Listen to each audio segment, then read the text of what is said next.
Okey, masalah utama je dengan smartwatch ni, dia bukan orang tak nak pakai tau smartwatch ni. Masalah dia sekarang ni, kita nak kena commit untuk charge hari-hari. Okey, kau bayangkan, kalau kita lupa charge malam tu, besok je bila kau nak pakai jam tu dah tu mati, dah jadi macam gelang je. By the way, jam yang aku tengah pakai sekarang ni, ini adalah Xiaomi Watch S5. Dan smartwatch ni, dia punya bateri dia boleh tahan dalam sekitar 3 minggu tau. Ataupun to be exact dalam 21 hari macam tu. Tapi untuk penggunaan ringan lah, aku cuba juga untuk henyak jam ni untuk heavy usage tau. Aku on kan semua sensor dia kan. Kau tahu tak berapa bateri aku dapat? Aku dapat dalam sekitar 2 minggu. Okey lah kan, untuk heavy usage 2 minggu bateri ketahanan dia. Aku guna jam ni untuk jogging, untuk berswap, untuk gym, monitor aku punya tidur, semua okey. Tapi apa yang aku jumpa dekat dalam jam ni, kalau korang ni player pickleball kan, dekat dalam jam ni dia masih lagi tak ada mode untuk pickleball. Tapi kalau korang tahu, jam ni dia menyokong lebih daripada 150 jenis sukan tau. Banyak tu. Cuma tu lah, dalam 150 tu tak ada pickleball. Satu lagi, benda best yang aku perasan dekat Xiaomi Watch S5 ni adalah contoh, sekarang ni semua benda yang kita buat sekarang ni adalah kita gunakan kalori. Even though yang kita tengah bernafas sekarang ni pun ada kalori burn tau.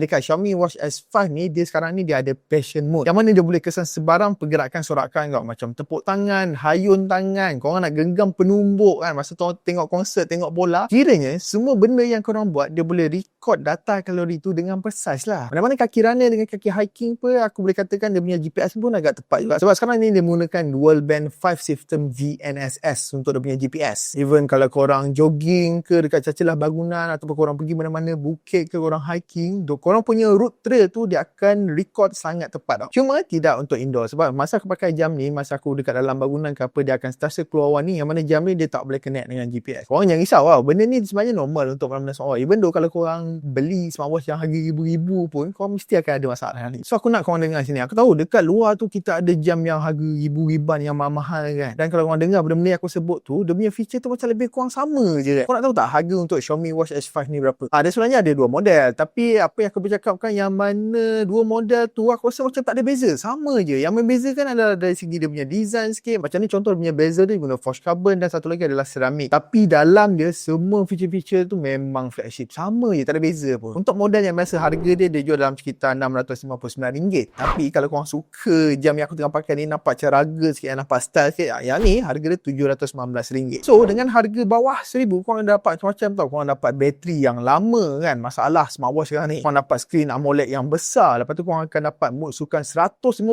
lebih, banyak tu. Dan dia punya feel pun premium untuk Xiaomi Watch S5 ni.